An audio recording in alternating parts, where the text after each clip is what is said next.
Le voyageur pressé ou le touriste négligent qui voit de son avion se dessiner les terrasses d'Alger ne découvre de l'Algérie que les architectures d'une ville européenne et les plaines partagées en domaines rectilignes.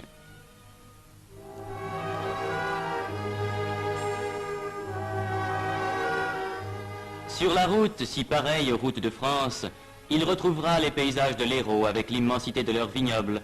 Il reconnaîtra dans les villages qu'il traverse de vrais villages français dont l'exotisme n'apparaît qu'au costume des citadins.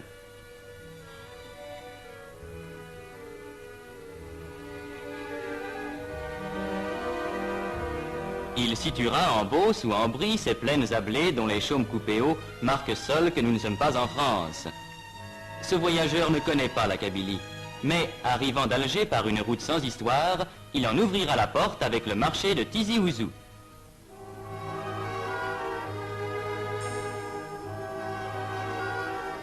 Déjà, il aura rencontré par centaines sur la route ces paysans venus de 20 km à la ronde, à pied ou à dos de mulet, poussant leurs bêtes. Et il se trouvera soudain au détour de la route, devant une foule bigarrée d'où monte une immense poussière et un infini brouhaha. C'est le marché.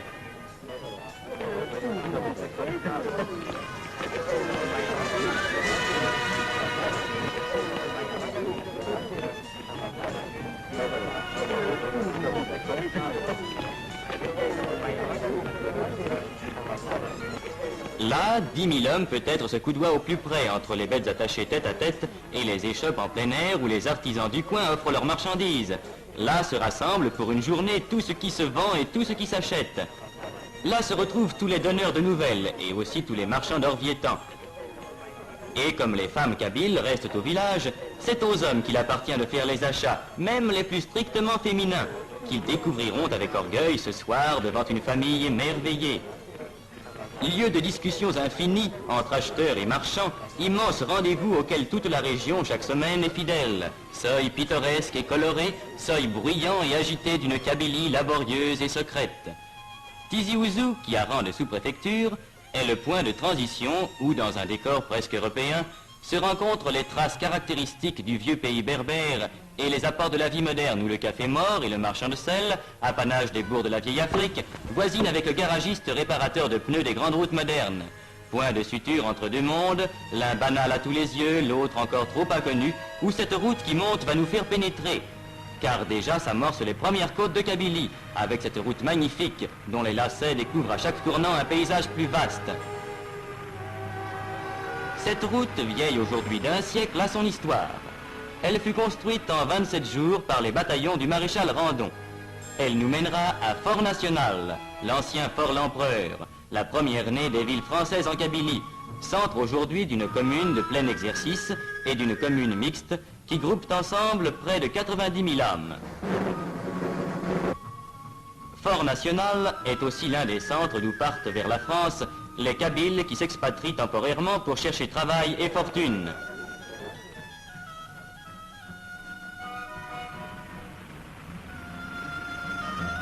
C'est de là que s'en vont ces travailleurs que les mines et les usines françaises emploient volontiers pour leur qualité, laissant au pays les femmes et les vieillards.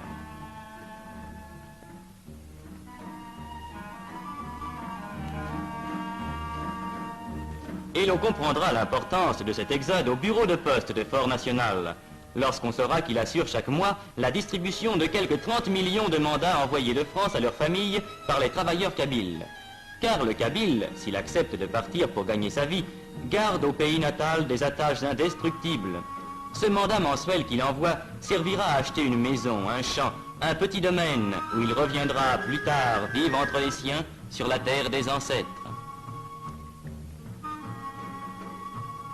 Quittons Fort National, que des détours de la route nous laisseront voir encore longtemps sur sa hauteur comme un château fort, en même temps qu'apparaîtront sur chaque piton l'amoncellement de murs et de toits qui marquent un village. Car dans les temps anciens, les Kabyles, race autochtone, accrochés à leurs terres montagneuses, ont, par crainte des pillards et des envahisseurs, établi leur village sur les crêtes pour mieux résister aux attaques et aux incursions des conquérants.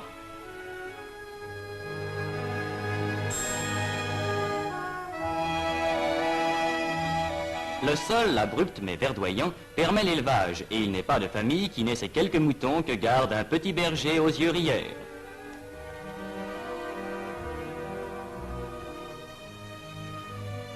La terre est la seule richesse, la seule source de vie, la seule abondance. Pauvre abondance. Champs de Kabylie à flanc de coteaux, cultivés à force de peine, champs maigres qui laissent pousser de maigres moissons de seigle ou d'orge, d'où pendant des siècles le peuple kabyle a tiré son pain. Mais sur ces pentes, l'olivier abonde. L'apport français a développé dans le cadre familial cette culture qui donne à la Kabylie une part de son décor et une part de sa nourriture. À la saison des récoltes, on peut voir sur toutes les pentes ces groupes joyeux occupés à la cueillette, à laquelle tout le monde prend part.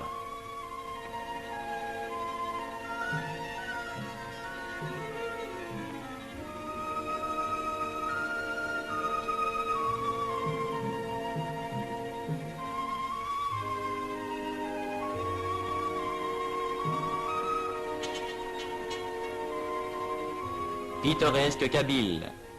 Il existe encore dans les villages éloignés de ces moulins primitifs, identiques à ceux qu'employaient les vieux berbères que ne purent abattre les Romains. Meules qu'ont remplacé aujourd'hui les moulins modernes, établis depuis une cinquantaine d'années dans les centres, mais qui continuent à verser le chaud liquide jaune d'or qui fera la joie du foyer.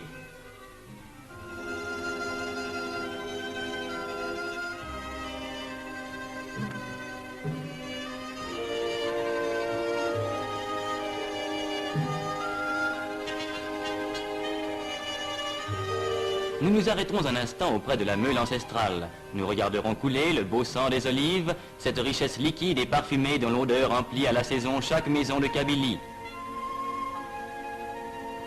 Nous suivrons cette vieille chargée qui, comme autrefois, s'en va avec son fardeau vers son village haut perché.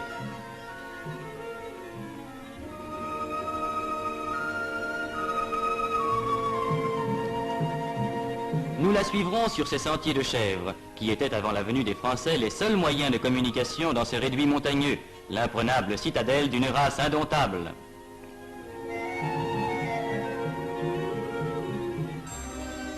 Nous parviendrons avec elle au village qui a souvent gardé son allure ancienne, avec ses chemins étroits entre les murailles, ses fileuses au seuil des portes et son grand air de dignité robuste.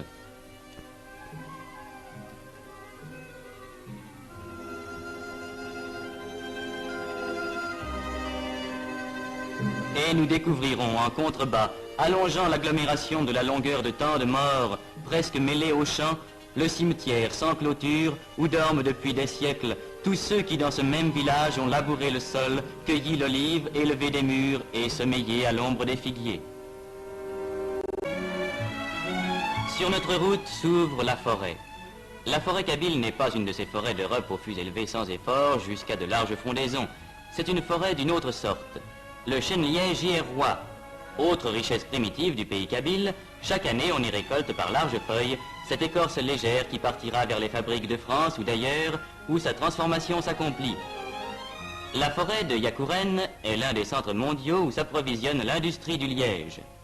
Capitale des bouchons, la nomma un jour un voyageur. Boutade, boutade des vérités.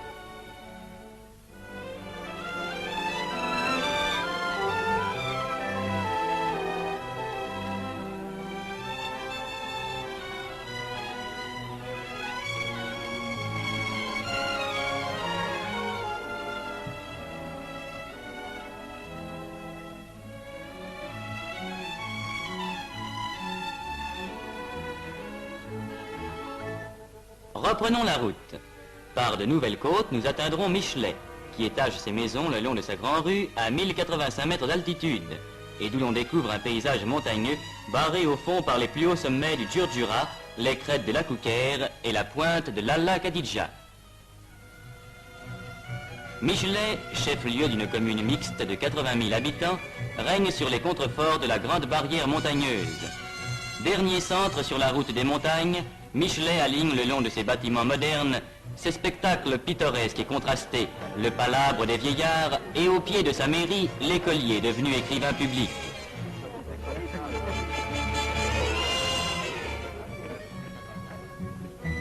Ici, comme en d'autres centres de Kabylie, la prévoyance française a créé un dispensaire, régulièrement fréquenté par la population, dont la mortalité enfantine se trouve aujourd'hui considérablement réduite.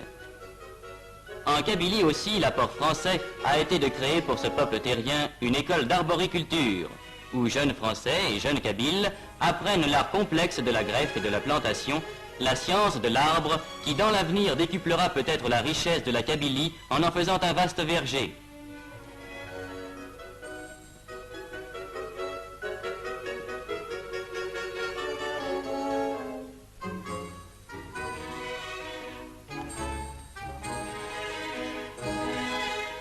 C'est près de Michelet que s'élève l'ouvroir d'Aït-Ichem, créé voici 50 ans à la demande du pacha d'Abdesselem et réservé aux fillettes kabyles.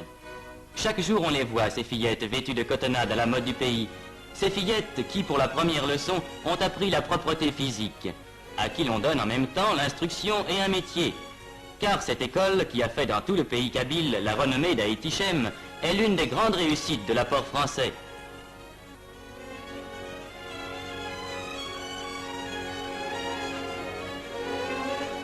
Ces fillettes, une fois sorties de l'école, font prime sur le marché du mariage. Elles parleront français et sauront, selon les meilleures techniques, tisser ces étoffes et ces tapis d'un dessin subtil et d'un art à la fois primitif et compliqué qui compte parmi les témoignages de l'art berbère.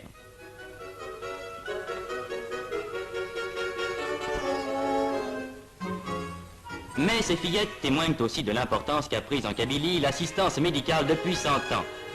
À Michelet, et c'est un exemple entre autres, les fillettes d'Aït-Ichem vont régulièrement subir un examen de santé à l'hôpital Sainte-Eugénie, où le personnel et le matériel répondent aux plus extrêmes exigences.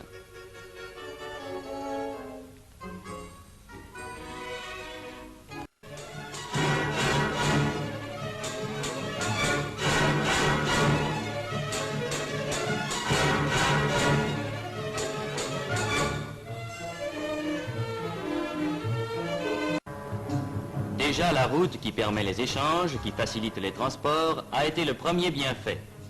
Le Kabyle, enfermé dans ses montagnes et qui n'avait que des sentiers, en connaît maintenant le charme et l'utilité. Grâce à elle, les voisinages sont plus fréquents, les transactions plus commodes. Au pied même du Djurdjura, le marché de Djemma a vu croître ses échanges et sa clientèle habituelle. De bien loin, grâce à la route, affluent à Djemma les bergers des montagnes et les artisans des villages. Au milieu d'une forêt d'oliviers, au bord d'une rivière qui ne tarit jamais, le marché de Djemma mêle la foule bruyante des marchés de tous les pays autour des éventaires pittoresques. Le potier y étale sa vaisselle. Le tailleur y coud son vêtement, dans ce mouvement continuel de marée humaine, au son du marteau du maréchal qui ferre des mules à grands coups.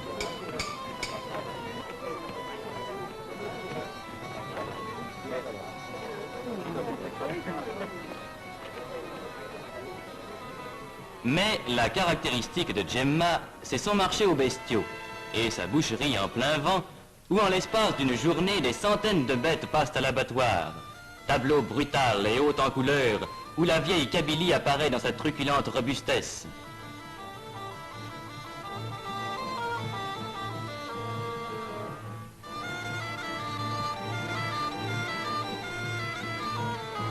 C'est là qu'avant le départ, on se régalera d'une brochette savamment découpée, savamment préparée, savamment cuite.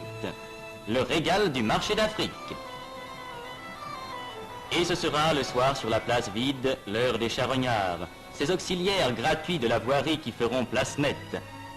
Abandonnons aux charognards le marché de Djemma et poursuivons notre route vers les villages des Beni Yeni. On ne connaîtrait pas la Kabylie sans avoir vu ces 6 villages qui en sont proprement le cœur. Sans doute, depuis l'ère française, les villages ont changé. La dure silhouette du château d'eau qui domine Aït Larba en est le premier témoignage. Car aujourd'hui, ces 6 agglomérations qui groupent la plus forte densité humaine en pays kabyle, 248 habitants au kilomètre carré, connaissent sur leur sommet le miracle de l'eau vivante, cette eau qu'il fallait naguère charrier le long des pentes.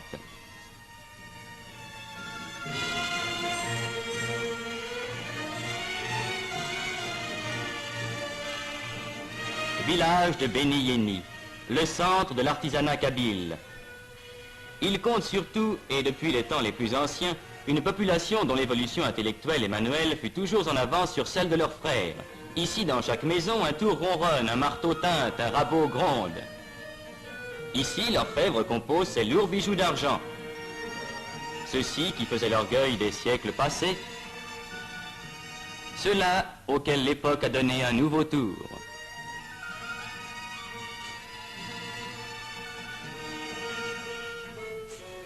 Là, l'ébéniste ajuste ses coffrets délicats incrustés de nacre ou d'ivoire, dont les dessins gardent le caractère d'un art particulier resté pur des apports étrangers.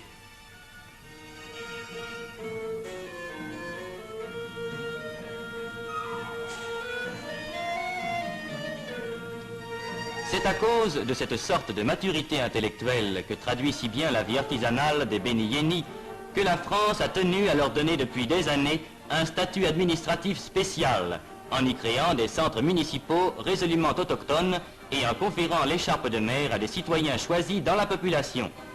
Cette innovation a depuis été grandement élargie, mais ce sera l'orgueil de la Kabylie d'avoir en Afrique du Nord donné les premiers musulmans saints de l'écharpe tricolore.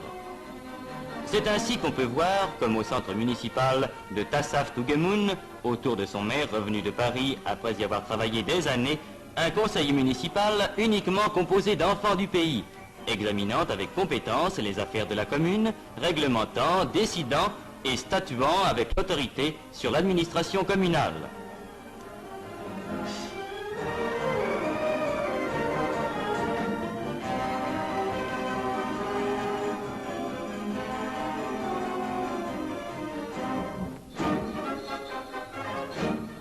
C'est pour une part aussi à cette maturité de la Kabylie prise comme exemple que l'exercice du droit de vote a pu être instauré dans l'Algérie sans difficulté et sans trouble moral. La démocratie est d'ailleurs depuis toujours dans les usages et dans la vie du pays, et il n'est pas inutile de rappeler que les Kabyles ont de tout temps vécu au milieu de leurs montagnes dans l'usage journalier des règles de la vie démocratique. À ce peuple évolué, la vie française se devait d'apporter les bienfaits exigés par l'intelligence. C'est pourquoi, dès 1883, cette école, la plus vieille école française d'Afrique, s'élevait à Taourirt Mimoun. Vieux mur où depuis plus de 60 ans sont passées plusieurs générations de Kabyles et où sans conteste s'est forgé dans les âmes des enfants qui y passèrent le vrai sentiment de la solidarité française. Depuis, l'œuvre s'est affirmée.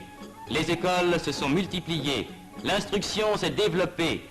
Déjà, la Kabylie fournit des instituteurs, et il n'est pas rare de rencontrer parmi eux des ménages d'instituteurs, lui kabyle, elle française. Ainsi, dans la plus vieille école d'Afrique comme dans la plus récente, cette école destinée aux filles, extraordinaire révolution car jusqu'ici la coutume kabyle s'y opposait, s'opère la grande tâche d'instruction et d'éducation qui assurera au peuple kabyle les gages d'un avenir florissant. Fillettes de Kabylie élevées dans le climat et le goût de l'instruction française, elles seront demain dans leur foyer les meilleures tenantes de la raison française.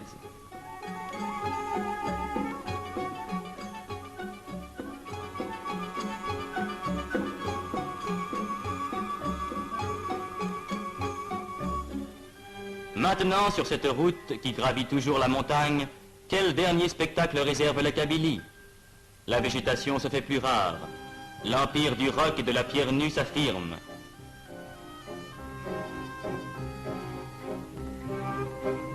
Un dernier village perdu dans sa montagne qui allonge ses toits étrangement plats, prescience d'un autre monde.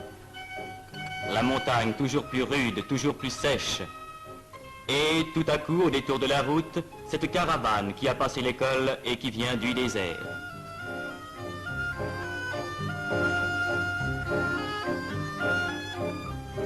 Un cèdre soudain poussé en plein rocher et dont la présence signale que nous arrivons à l'altitude de 2000 mètres.